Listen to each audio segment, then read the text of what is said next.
Então vamos lá. Olá a todos, meu nome é Rafael. Sejam muito bem-vindos ao canal Bíblia Clara. Eu tenho 38 anos de idade, sou pai de 5 filhos e me considero um israelita em diáspora.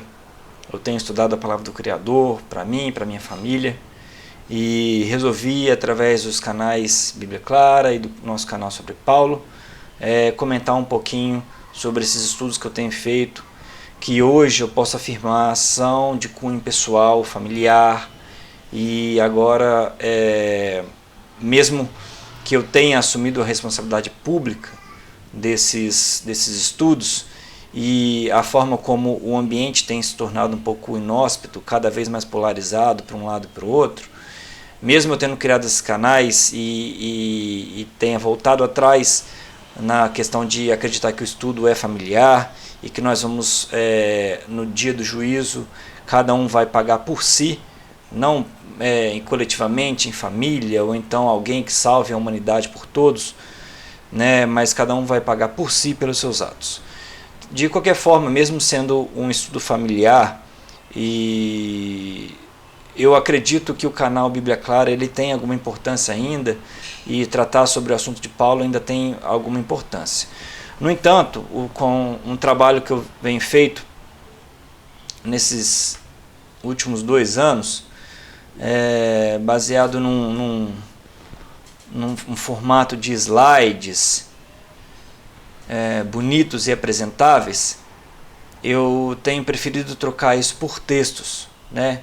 Então, por exemplo, esse assunto sobre o propósito de Ru para a vida humana, que seria apresentado numa série, eu vou fazer isso de alguma forma através de texto, né?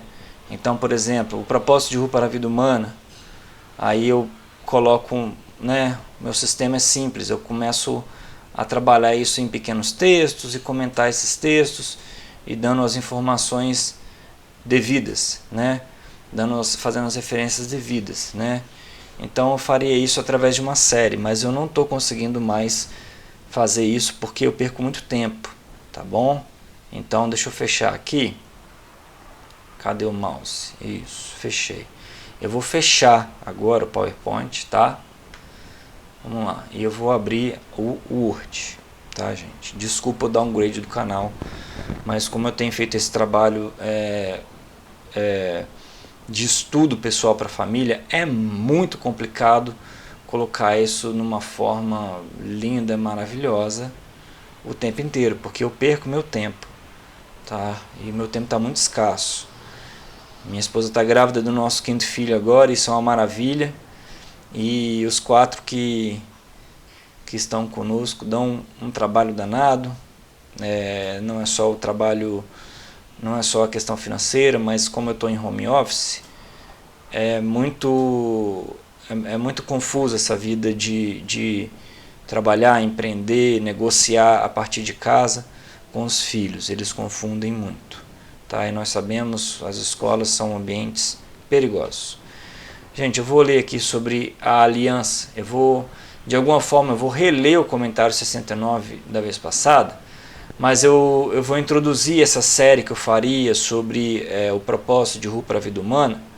E nessa nota 69 eu vou comentar um pouco sobre as origens, que é o que eu faria ali. Vocês viram algum slide ali sobre Noé, Sem, Cã e Jafé, a partir de quando a humanidade foi repovoada. Gente, eu vou ler, tá? Antes de comentar, porque eu estou sem edição e eu não quero confundir a cabeça de vocês. Deixa eu fazer um autoelogio antes aqui. Isso não é narcisismo nem nada parecido. Os meus vídeos têm uma densidade de informação muito grande, tá? Os meus comentários, por exemplo, se eu faço um vídeo de 30 minutos, tá, vamos falar sobre vídeos de 1 hora. Se eu faço um vídeo de 1 hora, esse vídeo é absolutamente lotado de informações que, se não forem estudadas, o canal Bíblia Clara, por exemplo, seria mais um método de entretenimento teológico, assim como os canais atuais são, e estão convertendo toda a palavra de Deus, todo o propósito de Deus para a vida humana em mero entretenimento, para a pessoa se mancar de que é verdade, Deus falou isso, mas na hora dele aplicar, não, Shabat não. Não, vamos comer um hamburgão lá, cheio de bacon e outras coisas. E as pessoas não estão colocando isso em prática. O sábado elas se justificam através do emprego, e eu já falei há 2 anos atrás que é para você orar e para sair da CLT e fazer outra coisa da sua vida aí, empreender e fazer outra coisa. Eu tinha um comércio físico, e tive esse comércio por 6 anos, e quando eu me manquei do Shabat eu tive que me desfazer, e os sábados são bons dias para venda, né? Porque o mundo geral, do qual estou me separando agora, vive muito no sábado, enquanto eu, minha família e judeus e outros nos separamos no sábado, tá? Então o canal Bíblia Clara não vai ser um método de entretenimento, senão não vale a pena para mim, porque eu tenho muito pouco tempo para poder ficar deixando tudo muito bonito, tá bom? Embora vocês talvez sintam alguma falta disso, essa minha pegada aqui mais textual, mais no Word aqui, vai fazer com que vocês leiam mais, ao invés de assistirem mais vídeos. E quando vier um irmão fazendo um vídeo, vocês vão ler, tá bom? Então eu fiz algumas modificações aqui no comentário 69 e nos outros também, tá? E eu vou fazer a impressão desse material em algum momento na Amazon. Vocês vão poder comprar por um preço barato, tá bom? Isso vai ajudar o meu sustento também, além das minhas fontes atuais, e vão ter um compartilhamento dos meus estudos. Embora algumas vezes eu tenha comentado que esses estudos são o meu ponto de vista agora, num rapaz de 38 anos, um homem de 38 anos de idade, e futuramente alguns pontos de vista podem ser alterados, eu estou tentando fazer ao máximo com que o meu material que vá ficar não sofra modificações, porque, assim como outros comentaristas, eu vou procurar colocar os dois lados da moeda.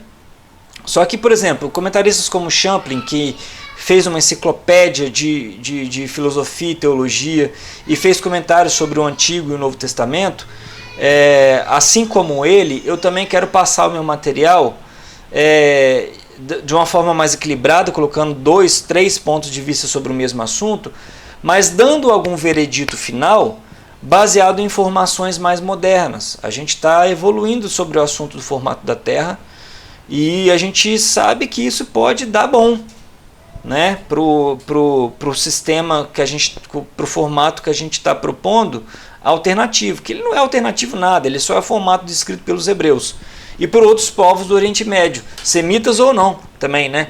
Você vê que os gregos antigos acreditavam no formato da Terra diferente desse apresentado pela ciência moderna, os romanos também, tá? Então vários impérios antigos, babilônios, assírios, todos eles, persa, todos eles tinham uma visão diferente acerca da cosmologia, que é a lógica do universo, mesmo que tenham posições diferentes na cosmogonia, a forma como o universo foi criado, que é diferente, né? Cosmologia e cosmogonia. Gonia vem de Gênese, né? Igual Gênesis, né? Vem de Genos. Então, a partir dali, o universo se formou. Então, a cosmogonia dos diversos povos são diferentes, embora a cosmologia seja muito parecida. Uma terra, né? Daquele jeitinho que a gente gosta, fechado por um ó, aquela semisfera que a gente se amarra, que é o que nos dá a vida hoje, tá? Onde estão separadas as águas de lá, as águas de cima, né? As Shammai, das águas daqui de baixo. Beleza, gente. E eu estava tratando sobre a aliança, que a escritura seria o maior contrato. Deixa eu ver se o mouse está funcionando. A escritura seria o maior contrato coletivo jamais assinado. Nunca assinamos esse contrato que foi feito pelas palavras, jamais assinado, mas que pelas palavras e atitudes firmes de homens de Deus, firmes de Deus e de nobres homens de fé, foi formada uma aliança de vida eterna que jamais será quebrada por Ihu, e que, embora nós tenhamos quebrado muitas vezes. Deixa eu falar um pouquinho agora sobre a aliança, e isso tem a ver com o propósito de Deus para a humanidade, que seria o tema do próximo vídeo no formato antigo do canal. A aliança é um termo amplo, mas muito bem definido dentro das Escrituras. Embora ele seja amplo, gente, aí eu vou fazendo alguns comentários, embora ele seja amplo, e isso dê margem para as pessoas falar, não, mas é muito dúbio. Tem gente que entende a aliança de um jeito, a aliança de outro jeito, existia uma velha aliança, agora tem uma nova aliança. Isso é são formas das pessoas, especialmente os cristãos, se liberarem do que foi incumbido a eles, né? Porque eu vou apresentar nesse documento aqui alguns versos que nos mostram que a aliança é eterna e perpétua, o sacerdócio levita é eterno, o trono de Davi é eterno, e há outras coisas que tangem a aliança, como a circuncisão, a lei é eterna, né, e coisas menores, menores não, né, que fazem parte da aliança, como a circuncisão também é de cunho eterno pelas gerações dos filhos de Abraão, sendo nós filhos de Abraão, não há o que questionar. Então eu vou provar essas coisas agora, para ver se estimule os cristãos que estão querendo guardar o Shabat, estão querendo sair do cristianismo paulino, né, desse modo do cristianismo atual, e até pessoas que têm empreendimento também, que querem sair, querem fechar no sábado, igual eu fiz, o Shabat é para Ihu, para poder provar através desse texto que isso deve ser feito, e a gente conversaria como isso é possível. Primeiro eu falaria como foi comigo, e a partir dali, comigo foi fácil, comigo foi mais fácil, porque o meu espaço, a minha loja física, o meu espaço físico pôde ser levado pro home, né? Pro digital a partir do home, né? Se tem estoque de produto, estoque em casa. Se agora os estoques migraram para estoques de nuvem, né, vai direto da fábrica para o cliente, melhor ainda. Então, assim, a minha dica basicamente, vamos trazer esse assunto para frente. Então, a minha dica básica é: orem, tenham sabedoria para trazerem as atividades que vocês exercem para um âmbito em que o Shabat possa ser guardado, separado, né, para que o Shabat possa ser santo, separado.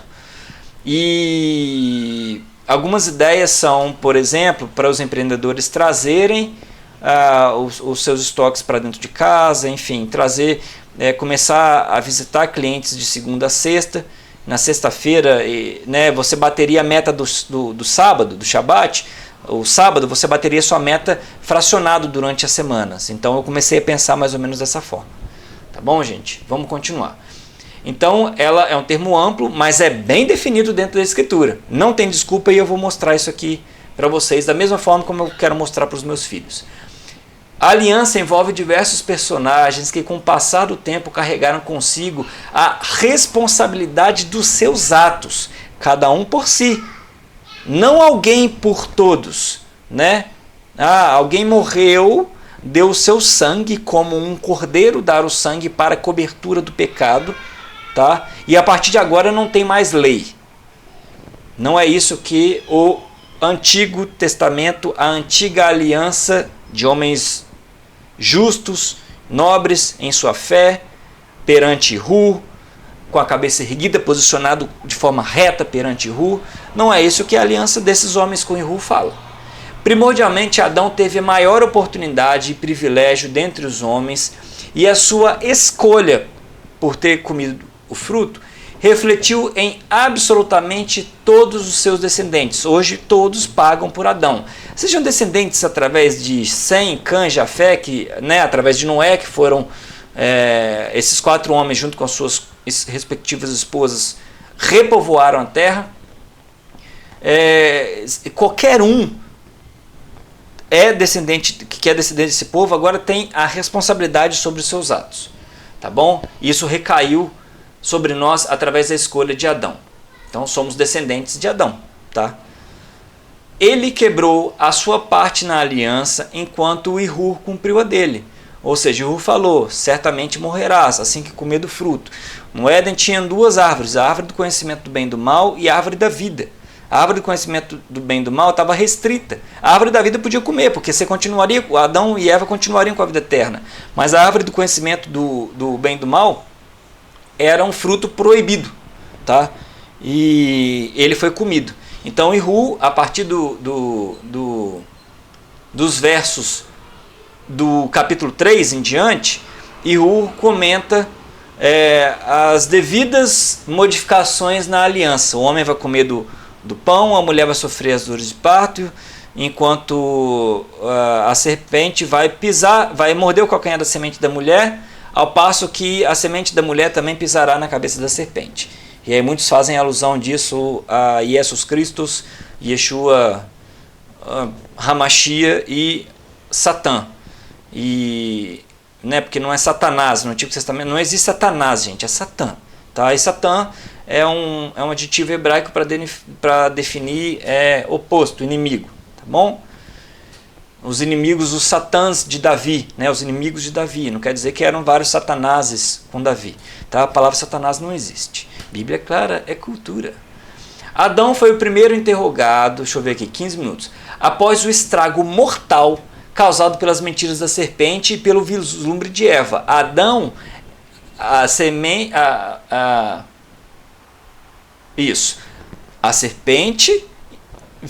engana a mulher fala, opa, ela comete um vislumbre da possibilidade de ser como Deus e de que certamente não morreria, ela vai como do fruto, o homem por descuido ou por compaixão come também para sofrer as mesmas consequências da mulher.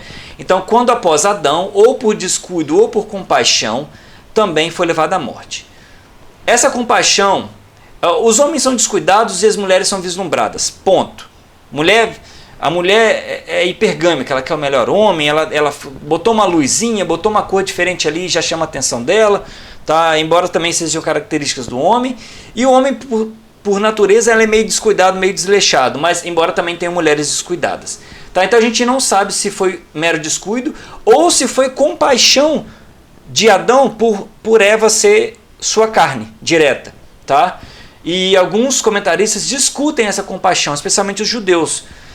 Eles tratam esse suposto descuido de Adão de também ter comido fruto sem olhar para o fruto, como na verdade ele olhou para o fruto e teve compaixão e falou, eu vou contigo, minha carne, minha mulher. Então fomos levados à morte, também foi levado à morte. Após a queda do homem, excetuando o aparente justo Abel, que a gente não tem muita informação sobre Abel, a partir de Caim e seu respaldo, ou seja, de que apesar de Caim ter matado Abel, Ehu teria protegido Caim, não de forma de protegido 100%, mas quem matasse a Caim sofreria 7 vezes mais. Isso está nesses textos aqui. Eu não vou ficar me alongando nos textos não, tá, gente? E de outros filhos de Adão e Eva, os outros descendentes de Adão estabeleceram pactos específicos que se estenderam especialmente pela descendência de Sete. Tá? Então, Caim teve o seu respaldo e isso é uma espécie de aliança, é uma espécie de pacto, tá bom? E na figura de Sete, outros descendentes de Adão também estabeleceram pactos específicos. Aí chegamos em Abraão, chegamos nos israelitas e ismaelitas, e o que eu vou comentar mais à frente. Só uma observação, aquelas mulheres foram, além de Eva, as filhas de Adão e Eva foram esposas de Caim e Sete, e mãe de todos os outros povos, bem como Eva também foi. A Eva foi a mãe, né, de todos, mas as outras mãezinhas foram as filhas de Eva, tá? Com Adão. Então, gente, não se deixem enganar pelo que não está escrito no texto. O papo de Lilith, que veio dos judeus, que veio de, enfim, mitologias israelitas, né? Diga-se de passagem, hebreias israelitas, semíticas, tá, no geral, e que culminaram em livros como o Primeiro Adão e Eva, Segundo Adão e Eva, A Caverna dos Tesouros. São livros muito perigosos, tá, porque eles não parecem escritos antigos, tá bom? Então fica isso daí, vamos ficar com o próprio texto. O próprio texto diz que na morte de Adão, que Adão teve filhos e filhas. Tá? Então, tomemos as filhas, a esposa de Caim, as duas esposas de Caim, como, as mulheres de Caim, com quem ele teve Enoque, né, que foi o primeiro filho de Caim, se chamava Enoque também, era a tua irmã. Se era uma irmã gêmea de Caim, a outra era irmã gêmea de Abel, né? Ou então, enfim, de alguma forma, Caim sendo mais velho do que Abel, né? Cada um teve uma irmã gêmea, e aí Caim, na morte de Abel, Caim ficou com as duas, que isso está escrito em 1 Adão e Eva. Então, Gente, a gente não sabe. Vamos ficar com o texto da Escritura? Vocês conseguem? Faz favor, gente. Tá bom? Então é isso que eu vou falar para os seus filhos. Não, filho, fica na dúvida aí se Adão e Eva é verdadeiro ou não e deixa Gênesis para lá. Acabou. Eram as filhas de Eva com Adão que foram as esposas dos filhos de Eva com Adão. É lógico. Isso é óbvio. Independente de primeira e segunda Adão e Eva e Caverna dos Tesouros. Acorda, gente. Acorda. Tá? Vamos lá. Então, outros descendentes de Adão na figura de Sete estabeleceram pactos específicos e que se estenderam especialmente pela descendência de Sete. Então, Noé, Sem, Jafé e Cã, que repovoaram a humanidade depois do dilúvio, eram descendentes de Sete. Não eram descendentes de Caim. E as esposas de Noé, Sem, Cã e Jafé, as supostas 4 esposas, né? Elas poderiam ser descendentes de Caim de alguma forma, tudo bem. Mas os homens não, eram descendentes de Sete, incluindo Cã, incluindo Jafé, incluindo Sem. Tá? Isso é inegável. Da parte da teologia, nós vamos discutir isso no âmbito da historiologia, podemos discutir isso no âmbito da historiologia. Nós vamos fazer isso mais à frente. Nessa mesma nota 69, que é basicamente um artigo.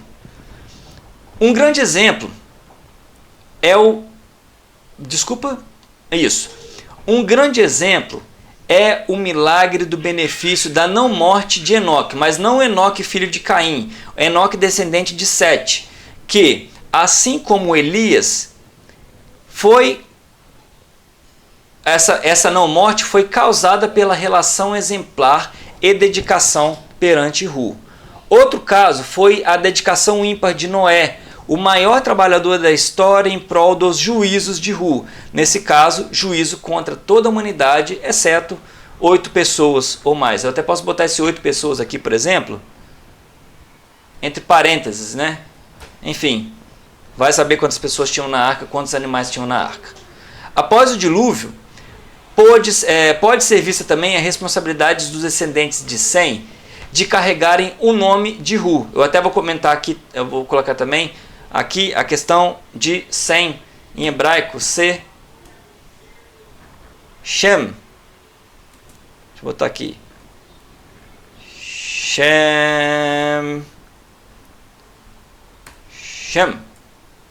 Opa, errei. Aqui, pera aí, gente. Deixa eu botar aqui para trás, tá? Shem. Vírgula.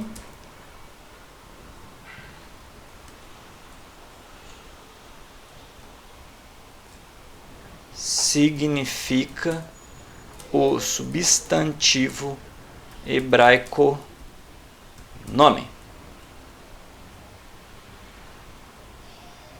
Tá lento porque eu estou alterando um arquivo aqui enquanto gravo, tá? Mas tá aí. Que significa o adjetivo hebraico nome. Deixa eu botar aqui para cima, daqui a pouco não vai dar para ler aqui. Nome. A responsabilidade dos descendentes de Shem, que significa nome, de carregar o nome de Ru. Vai lá, fecha aí.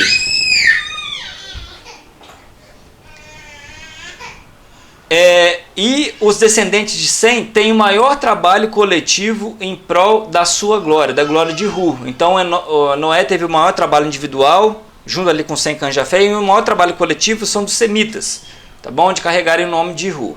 Além, podemos citar também as colaborações dos descendentes de Jafé para o desenvolvimento e sistematização da administração de bens materiais e gerenciamento social, sendo responsáveis por uma parte consideravelmente da elaboração da filosofia, da legislação e da tecnologia seculares que desenvolveram-se até os dias atuais. Gente, a filosofia e a legislação e parte da tecnologia antiga veio dos filhos de Jafé. Por quê? De forma geral, os filhos de Jafé escolheram locais frios para sua colonização. Deixa eu ver aqui onde eu estou. E por isso enfrentaram inicialmente algumas dificuldades durante os invernos rigorosos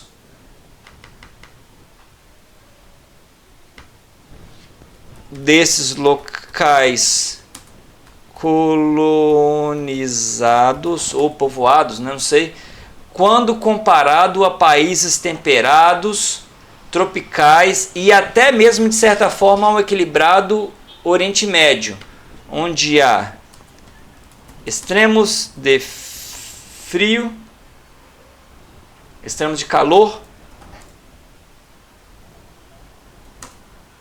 e frio considerável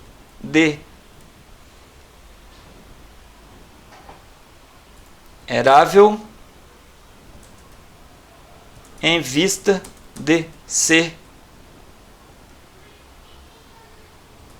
majoritariamente desértico. E por ser desértico, são lugares de pouca umidade, e aí no seu inverno faz um frio considerável, tá? Embora raras as vezes neve, por exemplo, em Jerusalém já nevou. Eu não lembro se foi em 92, 94, 96, ou 2002, 2004, 2006, mas já teve neve em Jerusalém. Então nós estamos falando aí de um local que é perto da praia, cara, tá? Quando faz calor a beça, mas já nevou ali. Então o Oriente Médio, de forma geral, é um local equilibrado, tá? A gente pode citar uma faixa ali também da Europa, que seria no caso a zona temperada, né? Deixa eu ver se eu, sei lá, se eu abro aqui a minha internet e eu vou mostrar. Eu até estava vendo isso numa aba recente aqui agora, quer ver? É um Google Search aqui que eu dei sobre as zonas térmicas da Terra, tá? Então os povos que mais se desenvolveram foram na zona temperada norte. Embora a zona temperada sul também seja escolha de grande parte de judeus, tá? Nós temos muitos judeus na Argentina, incluindo levitas, né? Especialistas em churrasco, né, levitas? Levaram uma enxurrada de ruim na cara, né? Por estar paganizado, né? E aí a Austrália, que é uma colônia britânica, né? Uma mistura da colônia britânica e americana, e desenvolvido, né? Talvez através da tribo de Dan, ou enfim, mas que, por exemplo, os Estados Unidos, além de Israel, é uma das maiores colônias judaicas, tá? Então nós temos esse favor aí feito por Ihu a essas regiões maravilhosas de se viver, que são regiões equilibradas, são regiões temperadas, tá bom? Então, embora majoritariamente deserto, o Oriente Médio também possui frio considerável ante aos extremos de calor. Esses povos de Jafé precisaram desenvolver grande disciplina para a administração de recursos, e ao longo da história foram um povo que manufaturaram diversas tecnologias hoje compartilhadas, né? A questão têxtil, né, foi bem desenvolvida aí pelos filhos de Jafé. Começaram a usar peles também para se proteger do frio, né? Então outros tecidos mais quentes, né? Então além de contabilizarem os recursos que eles tinham, né? Porque eram invernos rigorosos, então precisava contabilizar ali por cabeça a quantidade de recursos que tinha para distribuição nas diversas famílias, né? Filhos e seus netos e tudo mais. Pela bênção de Noé e pelo significado profético do seu nome, Jafé, que é o modo hebraico jussivo rifio na terceira pessoa do masculino singular do verbo patar, significa no final, ele desejará causar abrir largamente. Então, Jafé significa, ele desejará causar abrir largamente. E o que isso significa? Significa que seus descendentes seriam exímios dominadores, largos na terra, resultando no povo que obteve o maior número de impérios dentre as diversas civilizações. Então, gente, esse é o canal Bíblia Clara, tá? É para mostrar coisas que os comentaristas não mostram. O Império Grego através de Javã, quem é Javã? Um filho de Jafé. O Império Persa através de Madai, quem é Madai? Um filho de Jafé. O poderoso Gog através de Magog, conforme Ezequiel 38 e 39, que vai culminar em Ezequiel 40 a 48, que é o terceiro templo e que vai voltar a ver o sacerdócio levita. Então aceitem isso, cristãos, e aceitem isso, humanidade, né? Então Gog veio de quem? De Magog. Quem é Magog? Filho de Jafé. Vá lá em Gênesis 10. Gênesis 10, Gênesis 10, Gênesis 10, que ninguém dá valor. Gênesis 10, Gênesis 10. Os influentes askenazes através de Gomer. Quem é Gomer? Filho de Jafé. E além possivelmente do Império Romano através dos ítalos e etruscos. Talvez os etruscos sejam descendentes de Gomer também, mas não tem comprovação disso. Os quais certamente não são semitas e nem camitas, tá? E por falar nos camitas da parte de Cã, Ham, adjetivo hebraico que significa quente, seus descendentes viveram em condições opostas, uns muito poderosos e outros servo dos servos, conforme Gênesis 9, 25. Gênesis 10, Gênesis 10, Gênesis 10, Gênesis 10. Ninguém dá valor para Gênesis 10, Gênesis 10, Gênesis 10. Eu tenho um livro ali sobre o Atlas da Bíblia, né? O Atlas geográfico da Bíblia ali. Eu não vou nem olhar para trás, gente, que eu estou com o microfone aqui. Eu estou tão com medo de dar tudo errado aqui as coisas, que eu vou ficar paradinho aqui. Mas ali é um bom livro comentando sobre as diversas possibilidades dos filhos de Sem, Cã, Jafé, das descendências dos filhos de Sem, Cã, Jafé, da localização geográfica deles, e comenta uma coisa muito interessante também, que é a questão da palavra caldeu, né, ter se originado ali de Casdim, né? Então Ur dos caldeus não seria ali perto da Babilônia, ao sul da Babilônia, seria em outro local perto de Padã Arã, né? Em Arã Naharim, na Mesopotâmia, né? Mais acima entre Baixa e Alta Mesopotâmia, não tão na Baixa Mesopotâmia, mas mais na Alta Mesopotâmia, perto de Arã, Padã Arã, né? Arã, que é uma terra dos filhos de Terá, irmão de Abraão, né? E Arã morreu e Ló ficou com Abraão. Ló, filho de Arã, ficou com Abraão. E Milcá casou-se com Naor, que também é irmão de Abraão. Então, Naor casou com uma sobrinha dele, filha de Arã. Tá bom? Então essas coisas às vezes não são comentadas nos comentários, e é bom você saber geografia e história, né, antiga. Tá? Então o Império Romano, mesmo não tendo comprovação, através dos ítalos e etruscos, certamente não são semitas e nem camitas. Então possivelmente eles também são filhos de Jafé. Gente, nessa zona temperada toda, aqui, ó, tiveram os grandes impérios mundiais, nessa zona temperada norte. Tá? E assumindo o formato da Terra que a gente gosta aí, a zona polar norte ou glacial ártica, eu tive aqui em Ushuaia, na zona glacial, perto da zona glacial antártica, mas ainda é uma zona temperada sul, uma delícia. Ai, que saudade do Ushuaia. Eu tenho saudade de Ushuaia. Eu gostei da viagem porque foi a minha primeira experiência, mas eu gostei mais de El Calafate. Eu acho que El Calafate me trouxe melhores lembranças ali, o centro da cidade e tudo mais. Enfim, não bate o Ushuaia com o Calafate, que foi um pacote que eu paguei na época. Estava bem barato ir para a Argentina e eu fui logo. Aproveitei e fui logo. Hoje está mais barato ainda, embora esteja mais perigoso. Tá? Então, beleza. Falando agora dos descendentes de Cã, e Cã significa quente, geograficamente a enorme maioria dos descendentes de Cã povoaram-se em regiões quentes e até desérticas. Daí o nome Cã, em contraste com a escolha dos jafetitas de preferirem regiões frias. Politicamente, alguns descendentes de Cã sofreram um reflexo da maldição simbolizada em Canaã, né? E foram de alguma forma subservientes aos descendentes de Jafé e Sem, quando não propriamente de seus próprios irmãos em Cã, né? Enfim, nós temos diversos povos de Cã. Eu vou falar sobre alguns agora. Só que uma observação, de alguma forma todos os povos foram escravos ou subservientes de si mesmo e de outros povos. Mas isso se refletiu mais evidentemente nos camitas.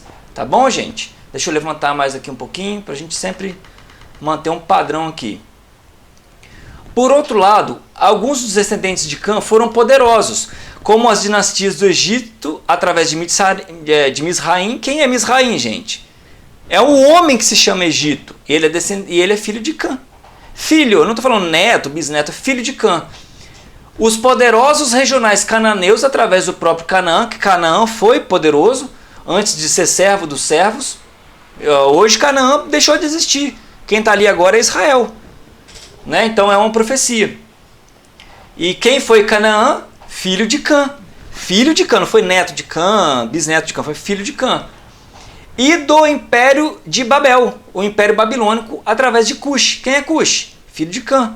Então, Cã teve descendentes que viveram extremos opostos, ou escravos, servo dos servos, ou gente muito importante, mas que de alguma forma depois também se transformou em nações menores, né? Afinal, Babel caiu, o Império Babilônico caiu. Todos esses homens pré-diluvianos, incluindo a pessoa física de Noé, Sem, Cã e Jafé, são os verdadeiros pais da aliança entre Ru e os homens. Foi Abraão, o pai da aliança. Foi Noé, o pai da aliança. Porque através de Noé, né, nós advimos. E de Noé temos outros homens, como Enoque, tá? Que foi transladado, assim como Elias. Então comentei isso anteriormente.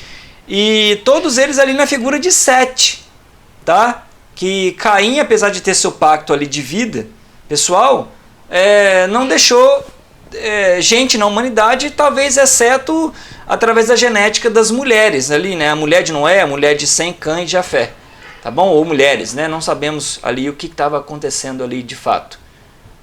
Vamos ficar com o texto bíblico e a gente supõe ser 8 pessoas. A partir dos descendentes de Noé, as nações tornaram-se cada vez mais complexas e viviam cada vez menos tempo. A aliança foi trocada. Deixa eu até escrever isso logo antes que eu esqueça aqui. Deixa eu botar aqui modificação da aliança. Tá lento, aí eu fico meio doido aqui, é como se eu estivesse vendo um delay da aliança em Gênesis 6. E tá, eu vou dizer mais, que não é uma modificação da aliança em Gênesis 6. É uma remodelagem. Cada vez menos tempo. Remodelagem da aliança em Gênesis 6, feita pelo próprio Hu. Beleza?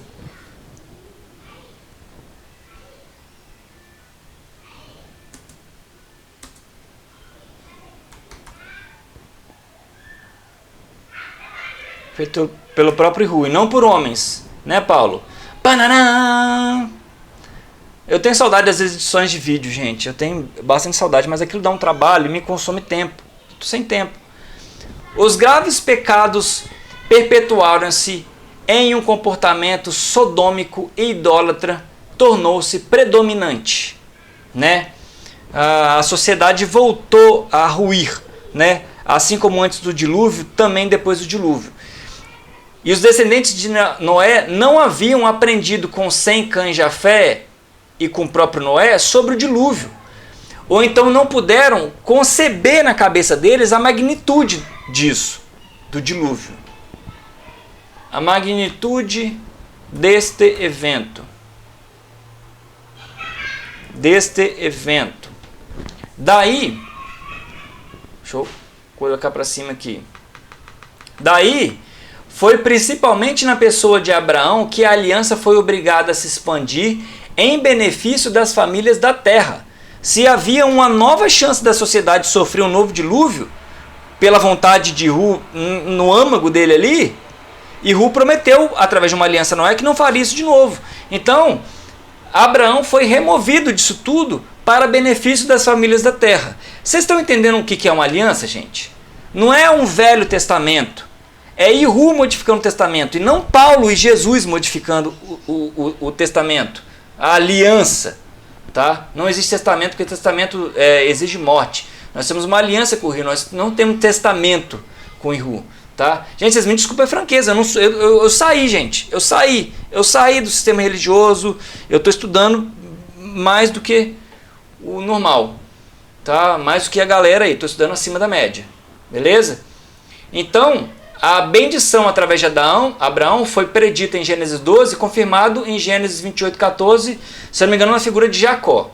Abraão era um homem justo e por isso foi escolhido por Ihu para ser testado quanto à sua fé. As pessoas vão dizer que Josué 24 diz que Abraão, Naor e Terá eram politeístas, tá bom? Mas a versão samaritana do livro de Josué não afirma isso. Que os samaritanos falam, Abraão não poderia ser politeísta, porque senão Ihu poderia escolher outros também. Né? Escolheu Abraão por quê? Porque Abraão aceitava a fé em Ru e em alguns outros deuses. Abraão aceitava a fé só em Ru. Talvez tenha sido o único homem que caiu na realidade de que não existem outros deuses. Né? E Abraão teve a sua primeira experiência com Ru em Gênesis 12, tá? 1. Beleza? Em Gênesis 12, 3, Ihu já fala logo, ó, você vai ser como a areia incontável, uma nação será incontável como as estrelas e as areias e os grãos de areia do mar. Então Abraão era um homem justo e foi escolhido por Ihu para ser testado quanto à sua fé, tá bom? Vai que Abraão sucumbisse. E as promessas de Ihu cumpriram-se e a descendência de Abraão tornou-se a maioria na terra. Veja a nota 68. Nessa nota 68, que eu expandi também, eu falo sobre o poderio profético de Ihu, que ele falou que a descendência de Abraão seria incontável como as estrelas e grãos de areia.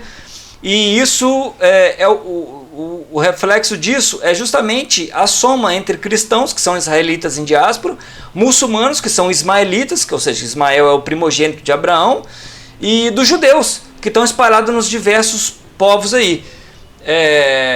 Em países como Israel, Estados Unidos, Argentina, que eu acabei de falar agora, Canadá, Reino Unido, México, Brasil, África do Sul, Austrália e Rússia. E alguns países, né, eslavos, ali, do extremo norte daquela zona temperada lá, como Noruega e outros. Tá bom? Incluindo Ucrânia, tá? Incluindo Ucrânia. Tá? Então tem ali na Rússia, talvez tenha uma mistura de Jafé com Dan. Ali. Dinamarca, né? Porque é Denmark, né? Marca de Dan. Então nós temos ali a Dinamarca para provar que tem Israel de cabelo amarelo também, pele branca, tá bom? Com o passar do tempo a pele talvez tenha ficado branca, né? Mas você vê que alguns desses povos eslavos têm loirinhos e loirinhas de lábios grossos e olhos grandes, tá bom? Isso significa que eles possam ter vindo, que eles evidentemente vieram de um local como o Oriente Médio, assim como os árabes têm olhos grandes, os indianos da tribo de Manassés, né, têm olhos grandes, né, até mesmo falar em características de olhos, né, assim como Manassés e Efraim são filhos de José, e a esposa de José do Egito, era uma egípcia, então tiveram traços da cultura, traços morfológicos egípcios. Nós temos ali os árabes com olhos grandes, né, os indianos especificamente da tribo de Manassés, provavelmente através de Gênesis 49, da bênção de José também, que seriam muitos. Aí se reflete em Manassés e Efraim. Tá? E de Manassés e Efraim nós temos os indianos e os orientais de forma geral, que são muitos. E ambos têm características, né? Os indianos com olhão e os orientais de forma geral com olhos também característicos. E embora fininhos, eles são largos, tá? Não são olhos pequenininhos. Então as promessas de Ihu cumpriram-se na descendência de Abraão entre diversos povos com diversas características físicas diferentes. Então é isso que está na nota 68. Os seus descendentes foram responsáveis, deixa eu ver aqui, pela pluralidade da aliança. Quem são os descendentes? O primogênito de Abraão, que é Ismael. Eu não questiono árabe nenhum. Eles seguem ao Corão, continuarão seguindo, queiramos ou não. Tá? E filhos. Os árabes correspondem à maioria dos atuais muçulmanos, os quais possuem um pacto separado, inquestionável e divinamente providenciado, conforme Gênesis 16. Eu me lasco em ficar fazendo ministério igual os cristãos fazem, ministério para árabe. Vocês são loucos de querer colocar Paulo na vida de árabe? Eles vão rir da sua cara, de cristão querer fazer ministério para judeu, que já está lá em Israel com todas as bênçãos, não caiu uma bomba em Jerusalém, não caiu um míssil em Jerusalém, e cristão querendo que judeu acredite em Paulo, nas mentiras de Paulo. Toma vergonha. Já vou chegar em Paulo nessa nota aqui, hein? Segura, hein? Esse vídeo aqui vai ter 2 horas, hein? Isaac, como herdeiro da maior bênção de Abraão, não vou nem comentar aqui sobre Isaac. Esaú, que é Edom e descendentes. E Esaú tem uma coisa muito curiosa. O destino de Edom, né, de Esaú, foi pactuado. Lembrando, gente, que Edom é como se fosse uma Israel. Porque Jacó e Esaú são filhos de Isaac, correto? De Jacó veio Israel e de Esaú veio Edom. Então, quando fala de Edom, nós estamos falando de uma espécie de irmãos de Israel, uma Israel paralela. Edom é um negócio gigante. E eu vou comentar aqui agora, ó. O destino de Edom foi pactuado por uma profecia, foi pactuado, estamos falando de aliança. Existem pactos bons e pactos ruins. O pacto de Caim, quando Caim matou Abel, Ihu deu um pacto bom para ele, mas em vida. Porque a descendência de Caim mesmo não existe mais hoje. O que existe é a descendência de Sete, com algum traço de Caim talvez. O destino de Edom, de Esaú, foi pactuado por uma profecia que sinalizava a ruína desse povo para sempre. Isso está predito em Malaquias 1,4, embora contudo Ihu tenha por diversas vezes estendido as mãos a Edom, tá bom? Nós vemos isso através de Jeremias, Ezequiel, Isaías. Então, para confirmar o desaparecimento desse povo na historiografia após 70 da Era Comum, após a queda do templo, do segundo templo, tendo nas figuras de Herode, que eram idumeus, ou seja, edomitas, a última proeminência político-militar. A partir dali, ó, acabou, não tem mais um edomita na história. Porque em Malaquias 1,4, Ihu falou que iria se opor a Edom eternamente, para sempre, né? Rolando. Beleza, gente. Nós temos aqui bastante coisa já para estudar. Podemos parar esse vídeo e cortar numa segunda parte, ou podemos continuar. Eu sugiro que vocês assistam meus vídeos no final de semana, tá? E estudem esses vídeos. Abram os textos que eu estou mostrando aqui. Cara, mas eu vou arriscar. Deixa eu salvar essa parte aqui. E eu vou começar agora a falar, eu terminei aqui em Edom, eu vou começar a falar de Jacó. Então eu vou pausar esse vídeo aqui, ver como é que ele ficou e continuar a partir de Jacó depois aqui, tá bom? Um grande abraço se nós não virmos brevemente. E se eu resolver postar os 2 vídeos de uma vez só, até daqui a pouco.